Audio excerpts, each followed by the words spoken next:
শওকত মোল্লা, তোকে আমি বাল বলে মনে করি। প্রিয় দর্শক, এই কথাটি যে বলেছিলেন তার পাশে দাঁড়িয়েছেন আইনজীবী আলী আফজল চাঁদ। দর্শক, আরপিএস বাংলা টিভি, সঙ্গে আমি রায়হান। দর্শক,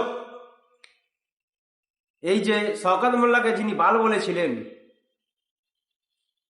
প্রথমে ওই ভিডিওটি দেখুন। আমাদের কোনো কেসেরও ভয় লাগে না, কোনো বোমেরও ভয় লাগে না, কোনো গুলিরও ভয় লাগে না। ওরকম ছগাতের আমরা বাল মনে করি। প্রিয় দর্শক, কার্যত এই মহিলার উপরে কোনো যদি বা হেনস্থা করা হয়, কোনো যদি বা পুলিশ প্রশাসনের যদি বা হেনস্থা হয়, দা আলী আফজল চাঁদ আইনজীবী উনি কি বলছেন শুনুন। তাদের কাছে এখন শওকত মোল্লা বালের যোগ্য হয়ে গেছে। বাল শব্দটা অনেকের কাছে শুনতে খারাপ, এটা হিন্দি শব্দ, কিন্তু বাংলায় হচ্ছে চুল। হিন্দিতে বলে বাল, আর বাংলায় বলে ওকে।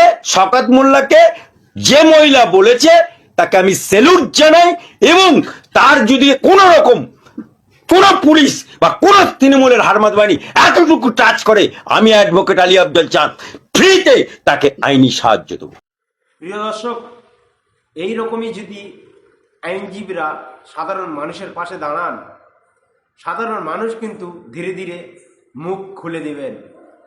সমস্ত দুর্নীতি থেকে এনারা কিন্তু আওয়াজ তুলবেন ধীরে ধীরে। তাই সমস্ত আইনজীবী এইরকমই পাশে দাঁড়ানো উচিত। শুধু আলী আফজল চাঁদ নয়, পশ্চিমবাংলা যতগুলো আইনজীবী রয়েছেন তারা যদি বা এরকমই মানুষের পাশে দাঁড়ান, মানুষ কিন্তু তার নিজের হকটা কিন্তু ছিনিয়ে নিতে পারবেন। তাই আলী আফজল চাঁদকে বাংলার মানুষ স্যালুট জানায়।